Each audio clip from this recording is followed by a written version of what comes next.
Assalamualaikum warahmatullahi wabarakatuh. Halo guys, apa kabar semuanya? Semoga kita semua senantiasa dalam lindungan dan keberkahan dari Allah Subhanahu wa Ta'ala. Amin, amin, amin ya Allah ya Rabbal Alamin. Tak kenal maka tak sayang. Maka dari itu, izinkan saya untuk memperkenalkan diri terlebih dahulu. Perkenalkan, nama saya Rafka Dipalipa. Saya duduk di bangku kelas 12 MIPA di SMA Negeri 1 Panca. Hadirnya saya di sini untuk memenuhi tugas praktikum dari mata pelajaran matematika peminatan. Dan di sini saya memilih materi dari kelas 10 semester 2, yaitu materi eksponen. Untuk lebih lanjutnya, mari kita simak video pembahasan dari saya. Dan jangan lupa, jangan di skip ya. Supaya apa? Supaya kita semua dapat lebih memahami materi yang akan kita bahas. Let's go! Oke, langsung saja kita menuju ke pembahasan materi yang akan kita bahas, yaitu materi tentang eksponen. Pertama-tama kita mulai dari pengertiannya ya. Di sini pengertian dari eksponen itu sendiri yaitu bilangan pangkat ya. Jadi dapat kita simpulkan dari pengertiannya bahwasannya eksponen itu merupakan bilangan yang berpangkat-pangkat. Tetapi sebelum kita lebih jauh lagi, lebih dalam membahas tentang materi eksponen, alangkah baiknya kita mengetahui manfaat mempelajari eksponen dalam berbagai bidang di kehidupan sehari-hari. Ada beberapa bidang, diantaranya ada bidang ekonomi, bidang biologi, dan bidang astronomi. Mari kita bahas satu persatu ya. Dari bidang ekonomi diantaranya manfaatnya yang pertama ada untuk mengukur pertumbuhan penduduk, yang kedua menghitung bunga tunggal dan bunga majemuk. Lanjut ke bidang selanjutnya yaitu bidang biologi. Yang pertama manfaatnya yaitu untuk menghitung perkembangan virus ataupun bakteri. Nah, jadi pada manfaat bidang biologi ini, mau virus ataupun bakteri jenis apapun itu dapat terhitung ya perkembangannya dengan menggunakan eksponen. Lalu lanjut ke bidang selanjutnya yaitu bidang astronomi. Adapun manfaatnya yaitu yang pertama untuk menghitung jarak planet dan matahari, dan yang kedua menghitung gaya gravitasi. Itulah manfaat dari mempelajari eksponen dalam berbagai bidang di kehidupan sehari-hari. Dan untuk selanjutnya mari kita bahas ke definisi umum. Oke, lanjut saja. Di sini kita langsung ke definisi umum. Di sini definisi umum dari eksponen di sini dapat saya tuliskan sebagai berikut. Misal A pangkat N itu sama dengan A kali A kali A titik-titik kali A, itu semuanya sampai dengan kali N ya. Tapi di sini dengan syarat A tidak boleh sama dengan 0 ya, seperti itu. Dan perlu kita ketahui di sini A merupakan bilangan pokok dan N merupakan pangkat ataupun eksponen. Di sini saya langsung saja memberikan contoh kecil ya, supaya kita dapat lebih memahami apa sih itu eksponen. Di sini saya langsung saja ya memberikan contoh ketika 3 pangkat 4 itu sama saja dengan 3 dikali 3 dikali 3 dikali 3 sebanyak 4 kali.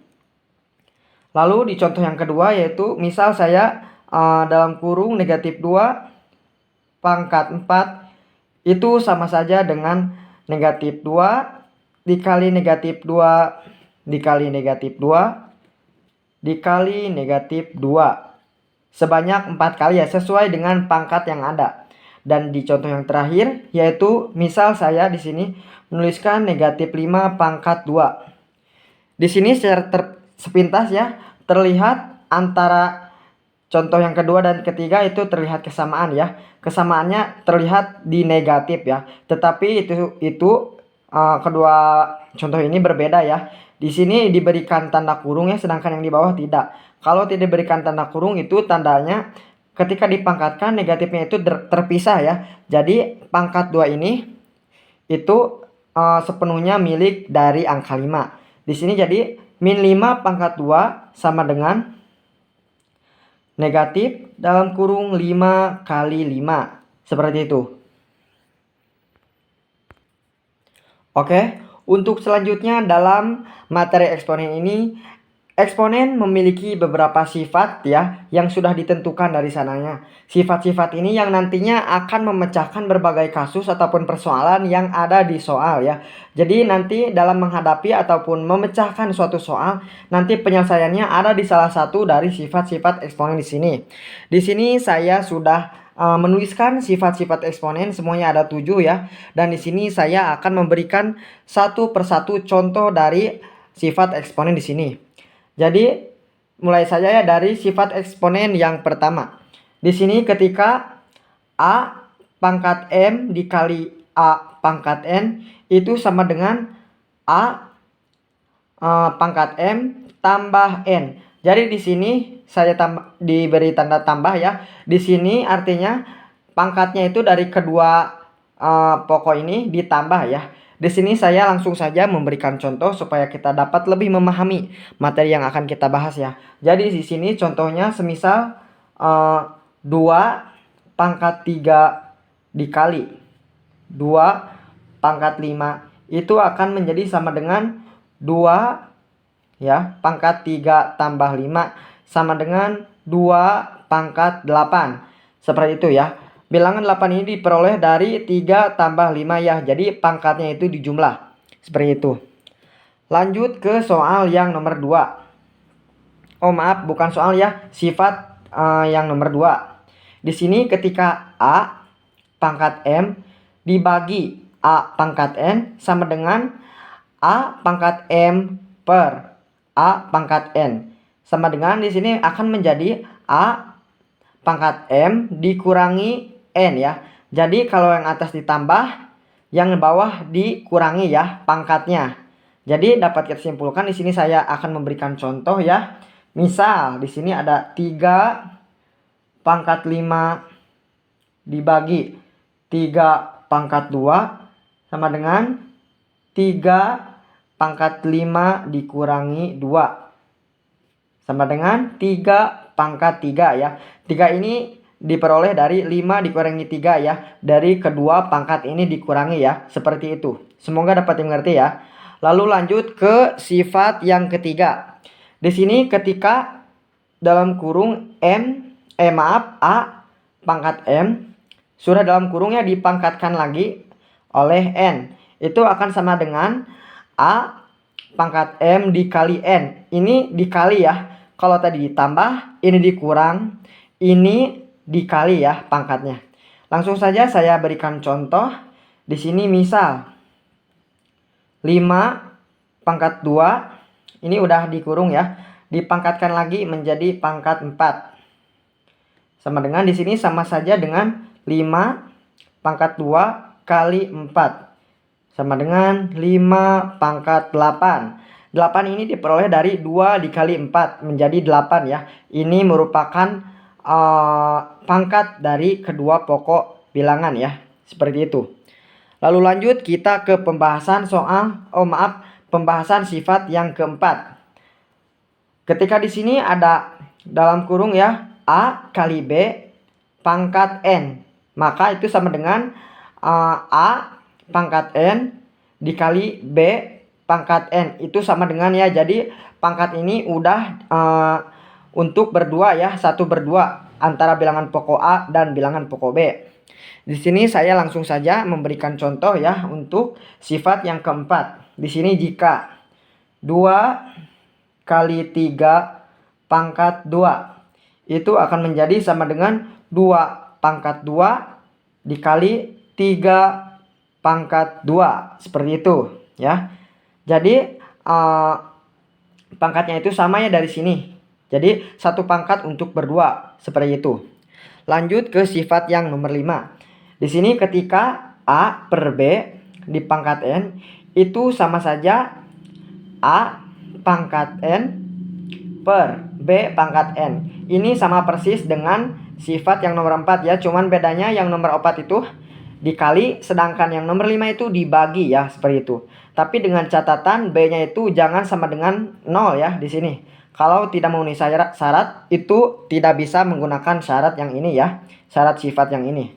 Langsung saja di sini saya memberikan contoh ya untuk sifat yang nomor 5. Misal di sini saya memberikan 3/5 pangkat 3 itu akan menjadi 3 pangkat 3 per 5 pangkat 3 seperti itu. Lanjut ke sifat eksponen nomor 6. Di sini ketika A pangkat 0 itu akan selamanya menjadi 1 ya. Jadi berapapun yang dipangkatkan itu, pangkatnya itu berapa, itu akan menjadi 1. Misal di sini 1000 pangkat 0 itu nilainya bakal 1 ya. Mau 10.000 pangkat 0 itu tetap nilainya bakal menjadi 1 ya. Mau berapapun itu dipangkatkan 0 itu nanti hasilnya akan 1 seperti itu. Lalu lanjut ke sifat eksponen yang terakhir. Di sini ketika A min N, di sini mungkin di benak kita terpikirkan negatif N ini bakal menjadi yang kesulitan ya, tetapi tidak begitu ya. Di sini akan lebih mudah dikarenakan negatifnya itu akan dirubah menjadi positif ya. Di sini menjadi A pangkat min N sama dengan 1 per A pangkat N. Jadi N-nya itu ditukarkan ke bawah tapi menjadi positif ya, sesuai dengan rumus yang telah ditentukan. Supaya bisa lebih memahami, di sini saya akan langsung memberikan contoh soal ya untuk sifat yang nomor 7. Di sini misal 3 min 2 itu akan menjadi sama dengan 1 per 3 pangkat 2 plus ya. Jadi yang tadinya min 2 berubah ke bawah menjadi plus 2 seperti itu. Itu merupakan ketujuh ya.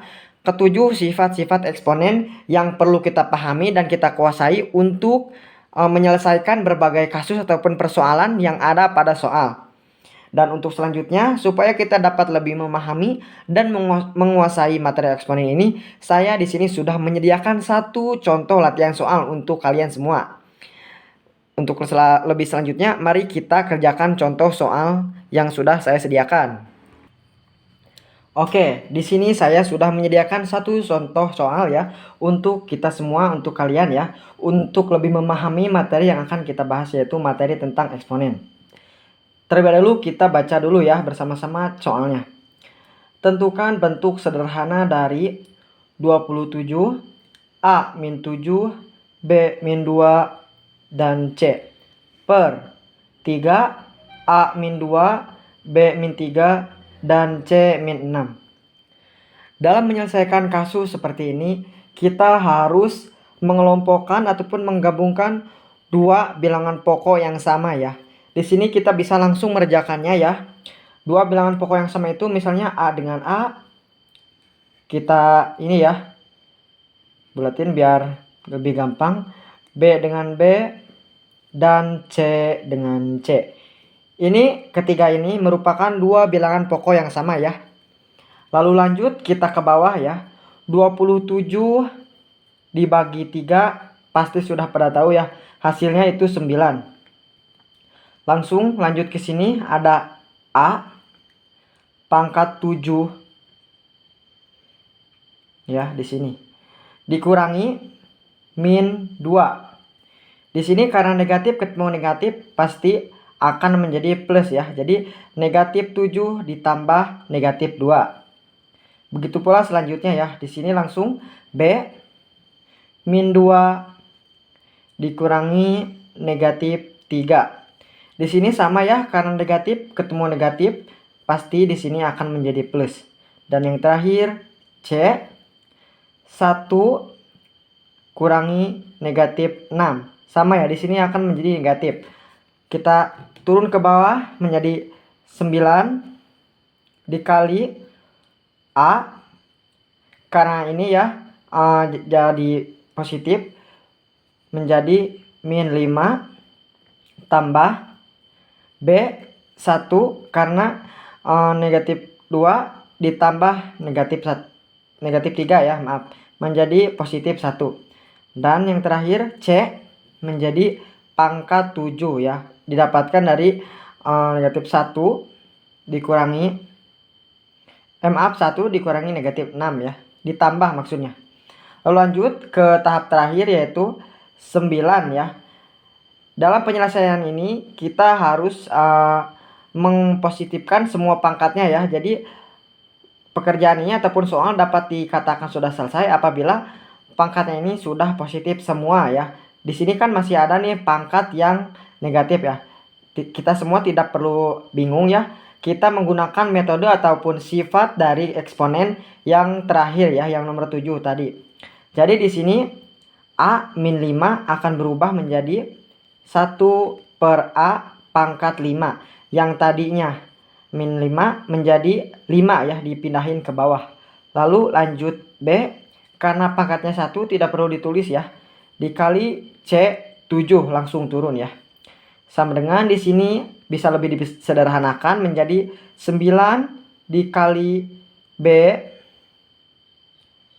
dikali C pangkat 7 per A pangkat 5. Seperti itu. Jadi ini merupakan titik akhir dari penyelesaian bentuk sederhana dari soal ini ya. Cukup sekian yang dapat saya sampaikan. Semoga penjelasan dari saya dapat bermanfaat bagi kalian semua. Wabillahi taufiq wal hidayah. Wassalamualaikum warahmatullahi wabarakatuh.